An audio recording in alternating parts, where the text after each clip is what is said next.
Hello, hello, everyone. Welcome back to episode 3.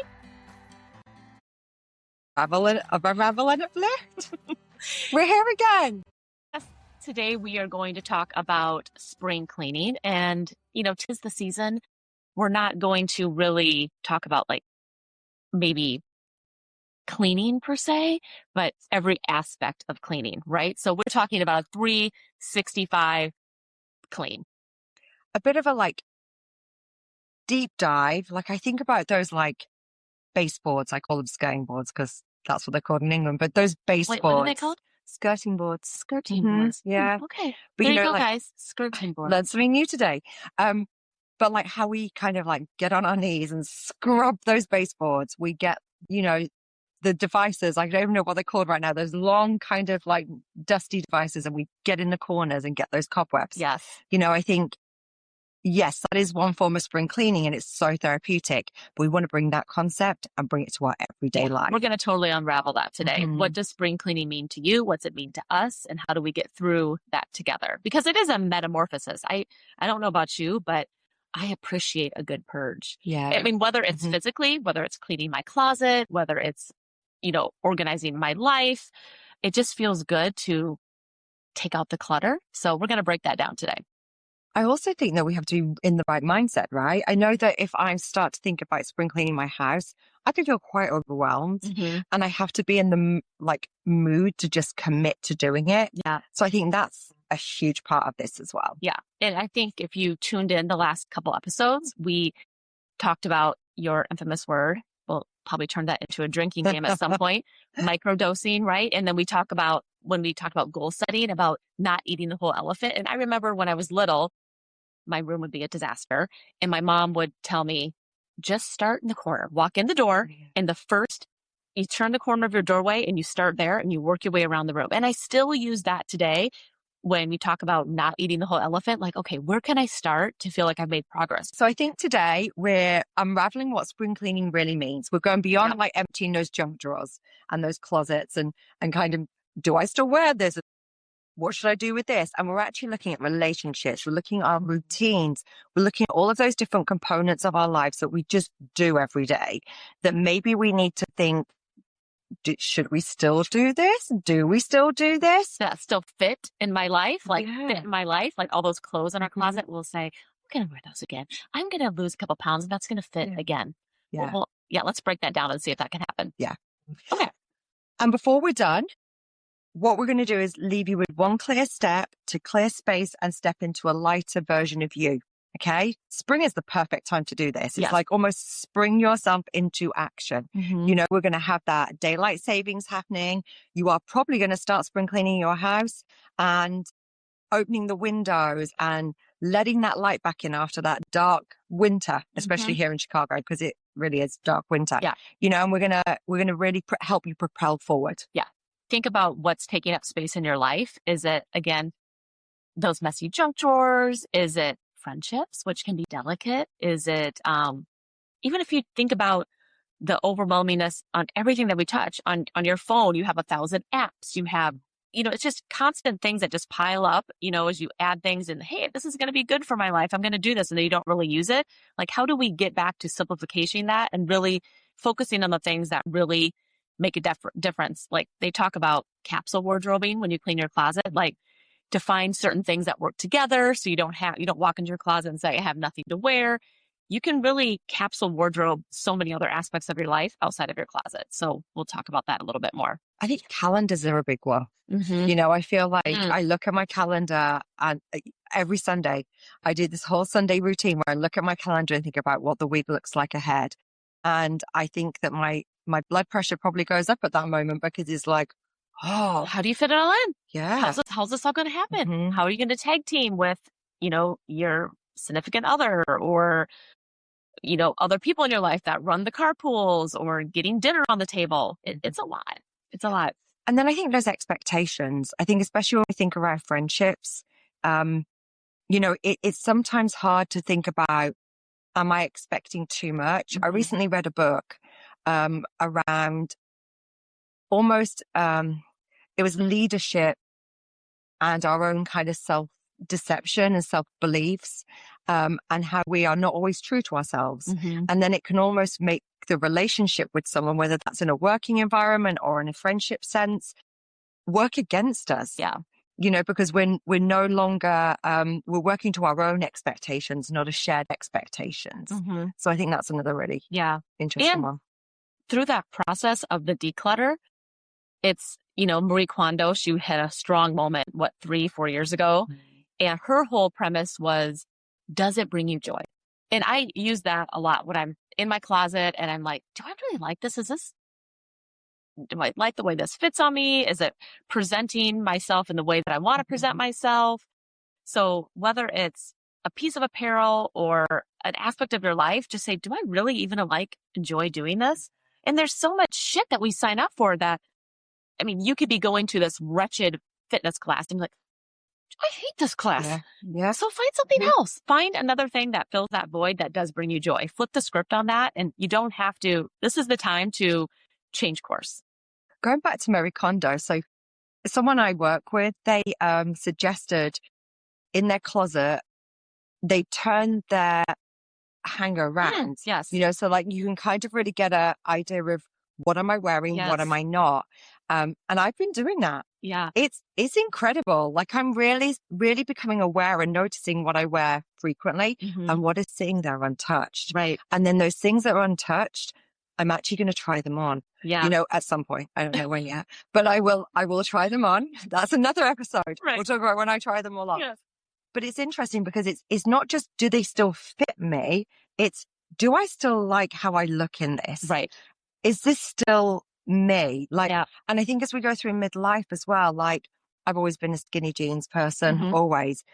But now I'm realizing that actually a boot cut or a flare might actually be more flattering than the skinnies. Right. But it's really hard to break up with my skinnies. Yes. Really hard. Yeah. And I do think too that you don't always have to follow the path that everybody wants you to follow. So, that's not it anymore. Skinny jeans aren't it anymore. I'm like, the hell if they are. People are still wearing their leggings everywhere and they're skinny. So you tell me that they're not in anymore. So I do think there's that freedom of you know what? I don't need to march the beat of the same drum of what everybody else does. I can, if I feel good in this, then you rock it. Yeah. Don't limit yourself based on the expectation of what society's telling you. I'm not here for that. But also don't be too presumptuous with it. Mm-hmm. I sometimes have a hard time when purging in my closet that, but what if I might wear that in the future? Or I might go, my daughter might like this. Oh, my daughter's never going to love it. I don't know. I'm sure my mum did the same. I remember a sheepskin coat that she kept and she made me wear it. And I think it's the first time I ever saw in front of my mum. And she was like, you're going to wear this sheepskin coat. And I was like, I'm not effing wearing the sheepskin coat. I was 15 years old, not wearing that thing. But she'd loved it at that age, thought I would. I'm like, no, it's like my wedding dress. I didn't keep my wedding dress. Right. I sold it because I felt like I wanted to offer it to someone else so it could bring happy memories for them. Because there's no way my child would want to wear my wedding dress. Yeah. Here's a scary fact. I will clean my closet and before I throw it away, I will say, I'm going to keep this because it could be good for Halloween. Love that. If you are keeping wardrobe pieces because they are good for a costume, that's a problem. Number one, you probably should not have bought that in the first place. And confession, I have a whole flippin' Rubbermaid tote full of those items. And I'm like, this is great if I ever want to be the 80s pop princess or the Western inspired cowgirl. I got a ton of that shit. Sounds like that's horrible. That is like bad I'm going spending. to your house. It sounds like I'm going to your house and helping you clear that. Yeah, that's a problem. Yeah. So anyway, yes, spring cleaning. Every aspect of the life. A lot of skeletons in the closet right now that we're confessing all these things. But going back to the joy, I think that's really valid. And you said that Marie Kondo said, is it bringing you joy? Mm-hmm. And when you start to think about how that has aspects across all your life, from like you said, do I enjoy this gym class anymore? Am I getting joy from a friendship? Mm-hmm. They're not easy decisions to make. Right. They're emotionally based. And I feel like those emotions can be high. For sure. So as part of my coaching certificate, I had to do a lot of what we call peer-to-peer barter coaching, where you acknowledge that you are exchanging your time in order to get your coaching hours. And I came to the point where I hit my 100 hours, and everyone's in this for the same reason. We all sign up knowing that everyone's going to hit their 100 hours at different rates and at different points. But I had a really hard, decision in terms of, I felt so guilty. I felt so guilty that I was suddenly going to start ending some of those relationships because they had served the purpose that they were intended for. Right. Yet no one was thinking it was any different, but I just emotionally was so in my head about this. Yeah. Having to really think about my values, my time, and almost shed the relationships that had served the purpose, but that going forward, I couldn't envisage a world where we were actually still developing together, because that's what I now need to focus on. I need to focus on that development of myself in that coach role. Yeah. And I think there's guilt in spring cleaning sometimes, right? Like you said, you have a memory or maybe there's a little place in your heart for that moment, and it's hard to let that go.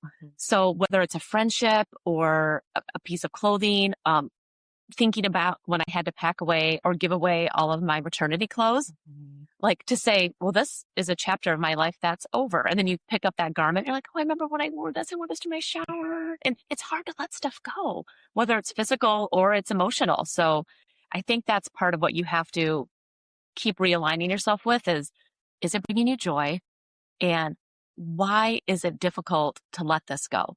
And then figure out how you can move past that. Otherwise, you will become that hoarder of everything in your life. And that will just lead to complete overwhelm. I remember you telling me about a blazer. Right. Yeah. Yes. So I've done the hanger thing, right? And I'm really guilty of, if I see an outfit, I'm like, oh yeah, I can put that together. But I'll stand in my closet and I'll wear the same things over and over again. And I had this several years ago. I'm like, rewind, maybe 20 years ago. I went to this fancy store. I ordered this custom blazer because I have long arms, a little freaky, need special fit, had it not that long tailored for me. So it fit me just perfect.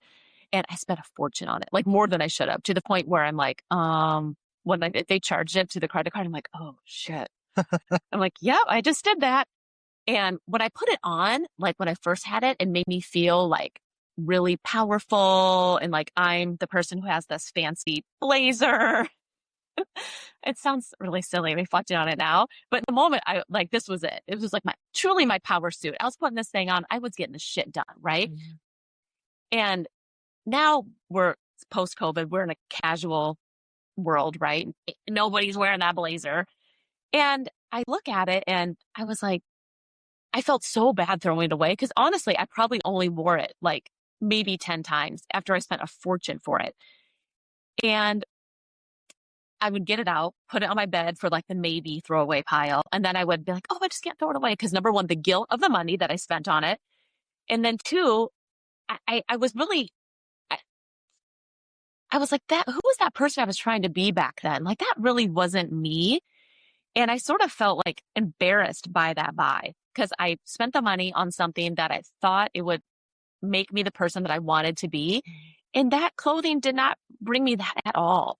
So finally, I threw it in the Goodwill bag. Even when it was in my car, I remember dropping it off. I'm like, oh, should I dig it out? Should I dig it out? But I'm like, nope. And I drove away. And when I went into my closet, like the next time, there was such an amazing feeling of like, okay, I don't have that weight anymore.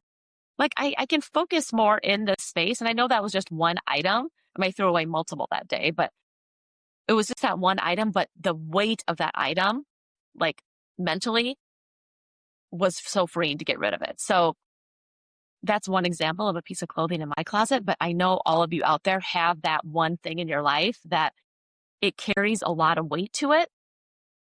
But how do you get yourself to get rid of it and really explore why it's weighing so heavy? So find that freedom. I noticed that you were when you were like talking about it, you were so animated. So it obviously brought you joy. It did. Yeah. And maybe it was okay that it brought you joy back then. Yes. but now it's become that heavyweight. Yeah. And I think that's the thing, even with friendships, it's like, it is okay that something brought you joy, but right now, it's not. Yeah, because everything changes. You're changing, your goals are changing. So it's not, everything in your life is not going to be one size fits all, right? And as you continue to grow and change and develop, every other aspect has to change too. So whether, again, it's your clothing or those friendships, it may just not gel anymore. Yeah. So I suppose I'm wondering, how do we do this though without feeling guilty? Because I felt guilty when I was ending those peer relationships. Yep. You felt guilty. Yeah. When you gave that blazer to Goodwill, even though someone I'm sure is absolutely loving for the blazer with the long arms. Someone else is having a power moment. Yes. So how do we let go of that guilt? Well, I mean, last week we talked about Mel Robbins and her book, The 5, 4, 3, 2, 1, where just rip the flipping Band-Aid off. Just like 5, 4, 3, 2, 1, it's gone.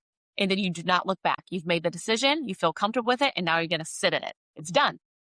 I mean, that's an easy way. I know it's easier said than done, but at some point you just have to do it. You take that plunge and you do it. So what about a stop doing list?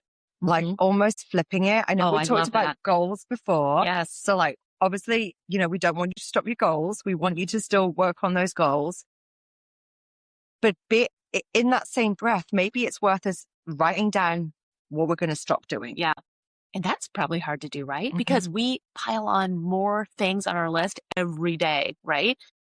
So that's refreshing to be like, I'm going to stop doing these things. Yeah. Test it out. Yeah. See, what will we put on that list? I mean, I would like, you talked about a fitness class. Yeah. Okay. So just simply thinking to yourself, okay, which of your classes do you enjoy? Which, what times work for you? I know I've gone through this with my gym as well. Like, and it does vary sometimes by the week, but I learned very quickly there are points in the day that I do better at working out. And there are types of classes as well.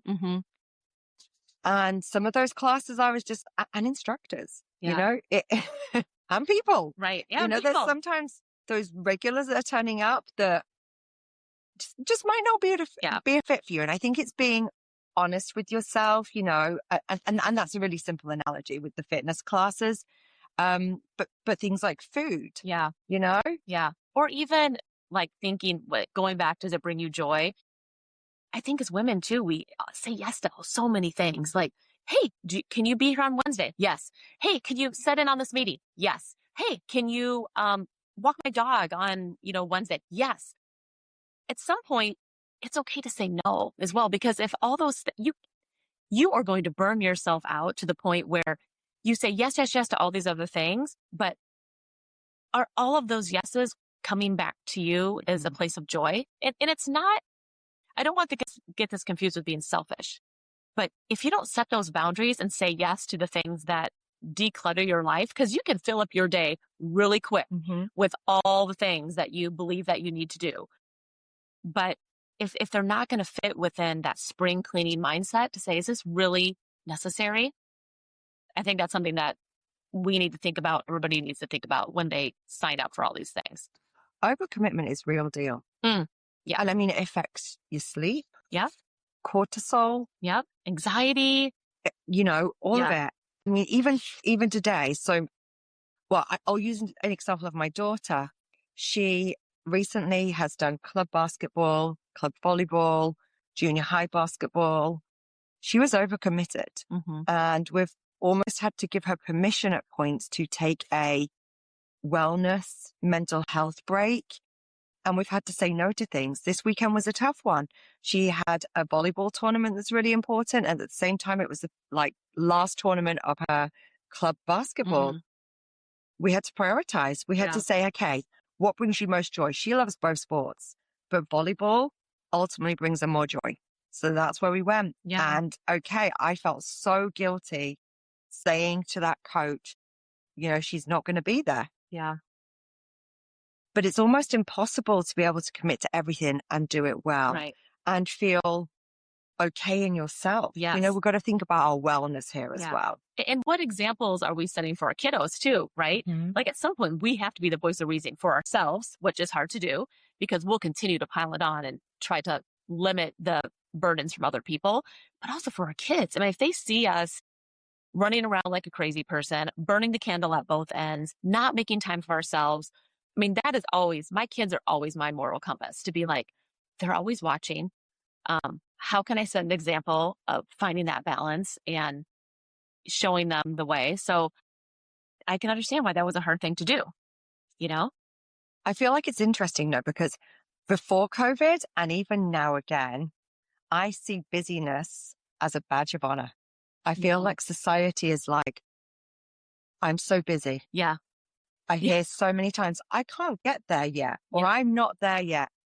I feel like everyone made really big promises to themselves when COVID happened that we were going to like reassess life. Yeah. We were going to really change things. Yes. Did we? No, that is such, when you said that, that really hit, because I think about when we get together in our friend group and we're like, oh, okay. We get our glass of wine and we're like, oh, we're so glad to be here. How was your week? Oh, busy. Like we're all so busy. Even like if you have a light week, you don't dare say that you weren't busy, because it's either your new normal where you are always so used to running around like a crazy person that your busyness is now that higher level of normal. If one of us said, the three of us said, oh, busy, and then I just sat back and like, what? Yeah, I want to try it. Really do anything. I always want to try it. You guys would look at me like I had three heads, because you're right. As women, we are programmed to fill everything to the max. We're always multitasking. We're always busy. Yeah.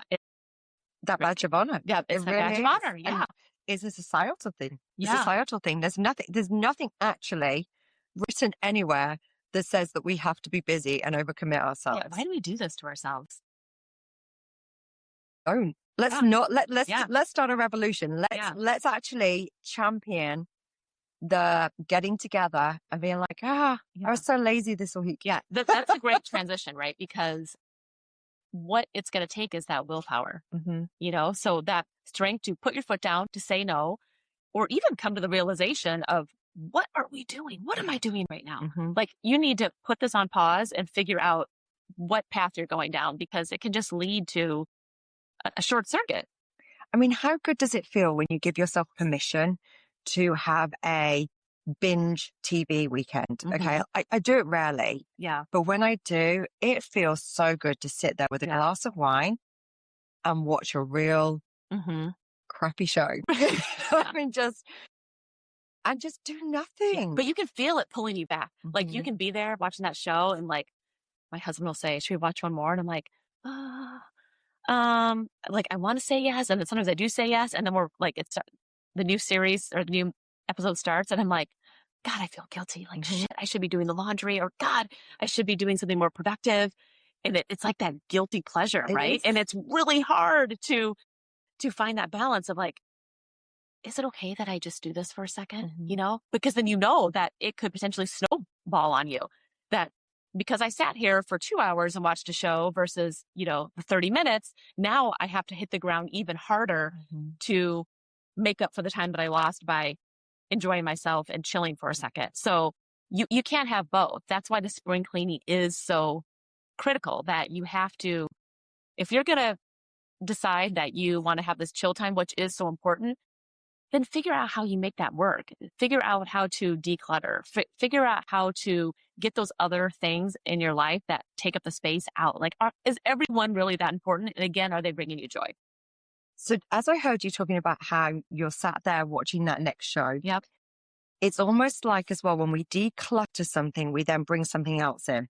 So my son recently passed his driving test. Okay. So I've now got the gift of time plus additional worry when he's out there on the road. But I've got this gift of time, and I'm thinking, I've just gone and filled it. I haven't thought purposely about how I'm going to use that time. I've just gone and filled it to fill this busyness, you know, this need to be busy. That is almost like expectation of me. It's like this badge of honor, like I said. And I think it really is important to us to think, if we do manage to spring clean, how are you purposely going to fill that? You know, what replaces it? Mm-hmm. Why does something take precedence to replace it? Really, really thinking deeper about this. Yeah. You just dig the hole deeper. You're just exchanging one problem for the other. Yeah. Yeah. I think it was James Clear that said, we don't rise to goals, we fall to systems. Mm-hmm. Oh, definitely. And I think he suggested some ways in which we can actually try and declutter in our lives very simply. Yeah. I talked about that Sunday thing and how I look at my calendar. Mm-hmm. One way he suggested using Sunday is unsubscribe Sunday. Yeah. Yeah. I mean, I will get up in the morning and go through my inbox, and I will have, I can delete 200 emails. Wow. Yeah. That are, roping me in to buy something, which I'm guilty of. And then I go down the rabbit hole, like, oh, let me see what they do have on sale. I should take part of this, right? Like just clearing. I know there's some apps out there. Some of them I've tried where they reorganize your inbox for you and they sort. I think even Apple has it now where they sort all of your promotional. I think it's a pink icon and put all those in one bucket. And then so they're not a distraction for me because I can sit there and the emails that I really need to pay attention to in the morning, whether it's work related or, personally related, really at a glance should only take me about 20 minutes where I can sit there for at least 35 to 40 minutes. And that's time that, and if I need to go see what that sale is, I'll just go to the website and see what that sale is. Like, what am I really missing? So I think that's a really good point of that unsubscribe. There's so much clutter in our lives and our inbox that suck us down those time traps and those rabbit holes that bring us into one page, into another page, another screen. Let's limit that. Yeah, that's an easy one. I like that. And almost like timing it. Yeah. Setting yourself a time that you are going to do a certain activity and holding yourself accountable to that. Yeah. So like with the show. Yeah. Truly one episode. Yes. And hold both of yourselves accountable to one show. Yeah. That way you do the thing that brings you joy. Yeah. Your microdosing that you like to talk about. Yeah. You're bringing yourself joy. However, you're then not hitting that over busyness, that over commitment, that feeling guilt. It's almost putting a timer on your life a little. Yeah. And I think with that time is blocking out your days, right? So like on my calendar, I will block out my workout and say, this is important to me. First thing in the morning, I'm going to do the things. I'm going to go work out and then I'm done because I know there's only so many hours in the day. And if I just sort of run my day loosey-goosey and it's free flowing, there's danger in that because one will override into the other. My friends know this. I'm late for everything. Today, not today. I'm really trying. That was your goal. But that's because I have to, thanks guys. Put it in the comments how proud you are of me. I need it. But I need to block out that time to say, okay, realistically, because I'm really guilty of thinking things will take me less time than I think. So I'm like, okay, I only have time for a 35-minute workout today. And I need to wash my hair today. Like I truly have to block out every aspect of that. Because if I just think that I can go in and get those things accomplished, that's where I fail. So I put everything on my calendar. I don't put washing my hair on my calendar, but I account for the whole day and how long it's going to take. And the days that I do that, I'm much better off. I'm the same. It just helps my productivity and my effectiveness. I think one of the things that I've realized I need to do as well, though, when I'm doing that, again, falling into this busyness, is making sure that I factor in those little breaks. Yes. So that I'm not just working. Yeah. Those little breaks bring me joy, whether it's just walking the dog for 10 minutes or grabbing a cup of tea, things like that, just to give yourself that little mental break. Yeah. That exhale moment for sure. Yeah. Almost rewarding yourself as well for doing a good job of sticking to what you've set. Right. And to look back on your day so far and be like, hey, I checked that off the list because that feels good too. There's days where you're in the thick of it and you look back and like, today was such a, what did I even get done today? Yeah. So to have that list to do and your don't do list and to look back on that and see how you progressed, I think will help you realize how you stayed on track. So I love that don't do list. Yeah, for sure. I'm going to write myself a don't do list. Yeah, definitely. Yeah. We can hope that it gets longer than our to-do list. That's the goal. Yeah. Yeah. So I think we've unraveled like the spring cleaning aspect, like what it means to like detox the parts of your life, whether it's relationships, if they don't bring you joy, whether it's apparel, whether it's clutter amongst your house, it feels good. Like we talked about in the beginning, to purge, to get rid of things that are unnecessary so you can be more focused. There's that feng shui aspect where if you are surrounded by clutter, you will project clutter. And I mean, I've came in hot to situations where I'm like, I am a mess. I have shit falling out of my bag. My hair's disheveled because my day was a wreck. But the more control and cohesiveness and like symmetry I can bring to my day, that reflects in every aspect of my life. So I try to surround myself with those free zones, those clutter-free zones. Because if my office is a mess, my whole day's a mess. Like, and I think about that. It reflects what you are.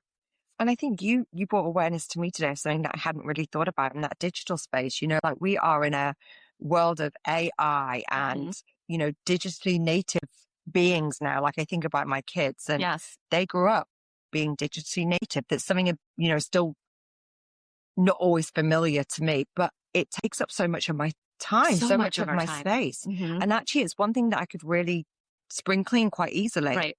Spending the 20 minutes that, James Clear suggests we do just to kind of unsubscribe to things. Because that one thing may have brought you joy in the past, but it's not anymore. Yeah. It was, and that's okay. That is okay that something did.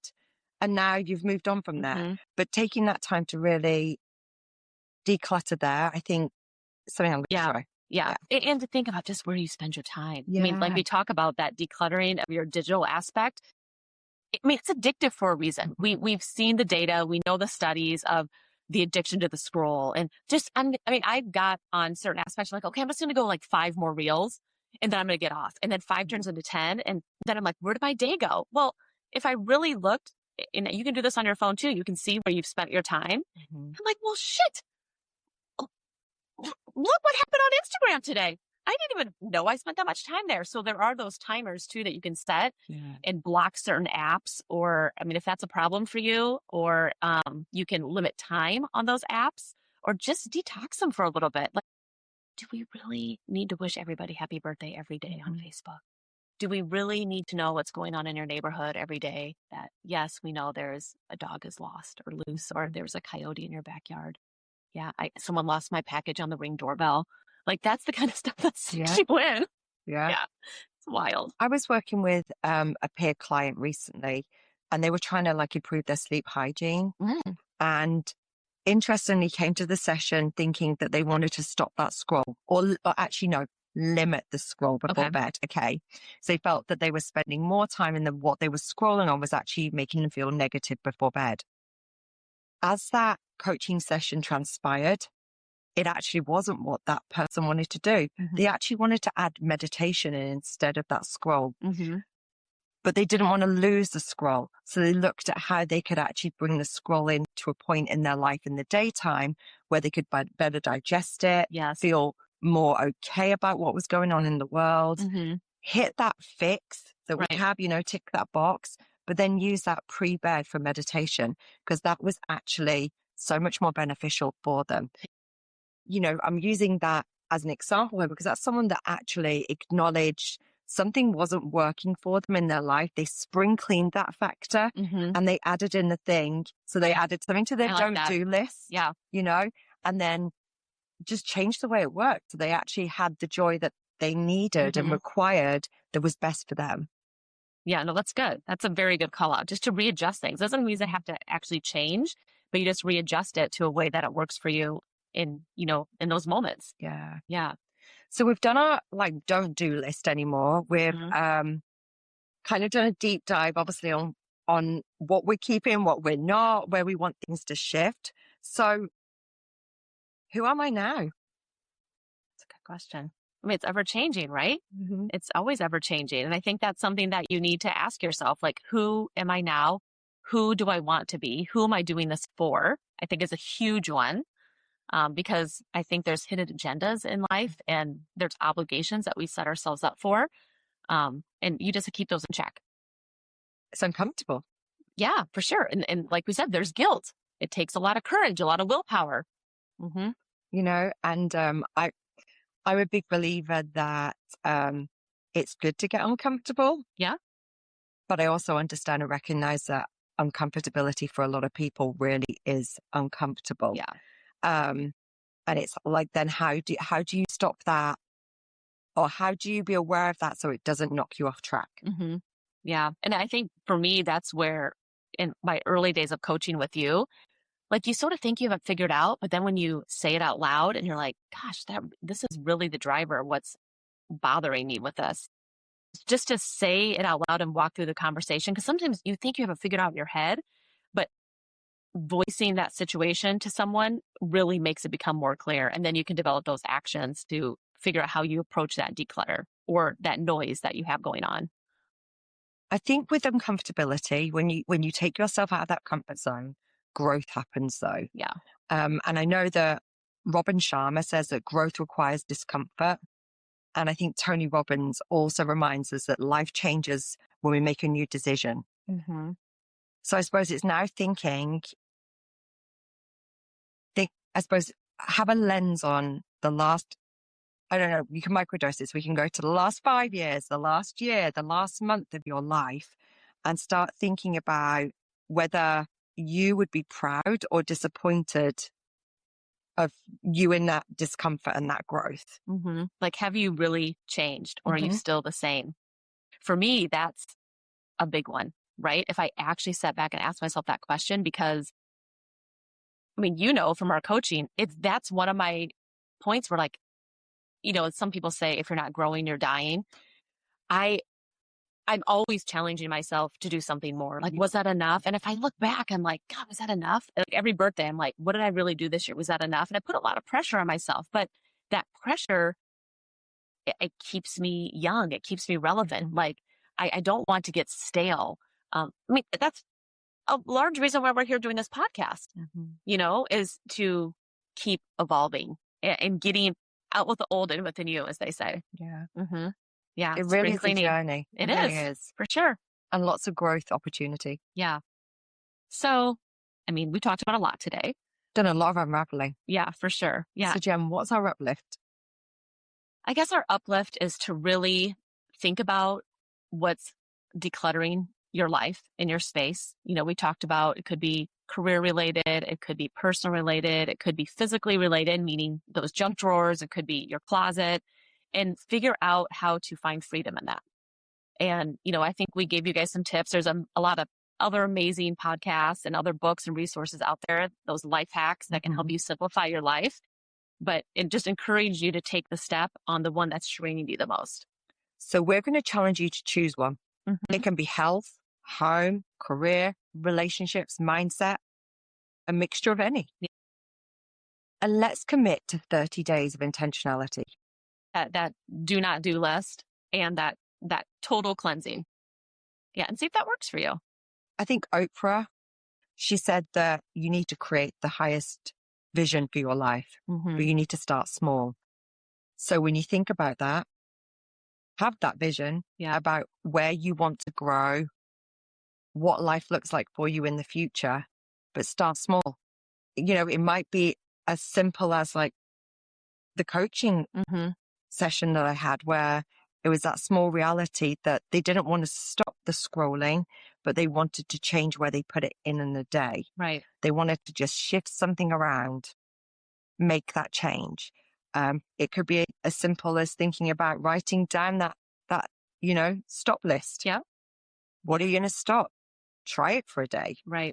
Yeah. See if it works. And let us know, as you've listened to this, if this resonates with you, if you're up for the challenge, if you want to detox your life, please, find us on social, email, let us know what's working for you. And we'll share those tips back because this is a community. We want, whatever we're sharing with you, you guys could have some amazing life hacks too. And we want to bring that back out to you guys. Or if you know someone that could benefit from this episode, like, you've been hoarding a lot of things in your life, again, physically or, mentally, let us help you declutter that. Like, share it with them. You know where to find us on Ravel Uplift, on all the socials. Follow us on our podcast. Please subscribe, share. We appreciate it. I think that just before we close out here today, Jen, I think that's a real key message, in terms of the sharing it You know, we talked about in one of our previous episodes of the goal and making sure you share it with someone. Yeah. Do the same here. You know, it can be as simple as sharing our podcast, wink, wink. But it can also, shameless plug. But it also can be that you're sharing with someone that you are going to try something different, or you've just added something to your don't list. You know, I think hiding it away doesn't actually serve the purpose. And you need those other people in life to help support those goals. If they're meaningful to you, I mean, accountability partners are key. Yeah. You don't have to go at it alone. We do that a lot too, right? We think we have to go at everything alone. I don't need any help. It's okay. Ask for the help. Yeah. So I think today what we've tried to do is unravel that whole concept of spring cleaning, and not in our traditional sense of we are cleaning the baseboards, we are pulling the hair out of the drain. Yeah. We're actually doing that in terms of things like our health, our wellness, our friendships, thinking really hard about what brings us joy, looking at ways in which we can stop doing things that aren't bringing us that joy, that no longer serve purpose for us. And then creating that growth, getting uncomfortable. Yeah. That permission to let it go, to be free from it, just like that blazer, right? Like it represented a lot of things for me in my past. And now I didn't need that piece of clothing to make me feel confident. It was, even though I spent a lot of money for it, it's like, you know what? It is what it is. I can't look back on that now. That money's gone. And by keeping that blazer in my closet it was not bringing me joy, because every time I looked at it, I had guilt, you know, and I was sort of shameful. Like, who was I thinking I needed to be? So. And I just thought of something. I listened to Mel Robbins and her let them theory. And I know sometimes, especially when it comes to personal relationships and friendships, it can be very tricky. Yeah. And that guilt really kicks in. One thing, as I was listening to it, because I sometimes re-listen, I re-listened this week. And the one thing that really was true to me is that, you know, that let them theory, if you really can't let them, if there is someone in your life that you are not able to let them, maybe that's speaking to you. Yeah. Maybe that's somewhere where you can start. It might be a relationship that is no longer serving purpose for you. Chances are it's not serving purpose for someone else as well. And her opposite side of that is the let me, right? So let them do whatever they're doing that you may not align with, but then let me take this other path. And that's okay. That's freeing. It's like, be on board with that. Yeah. We want to thank you for listening again to our Unravel and Uplift podcast. Like Jen said, feel free to share this, continue to subscribe to wherever you're getting your podcasts, follow us on our website and on our socials. We're really happy to have you on board, and we'd love to hear from you as well. Yes. So we'll close this out by let's unravel and uplift together.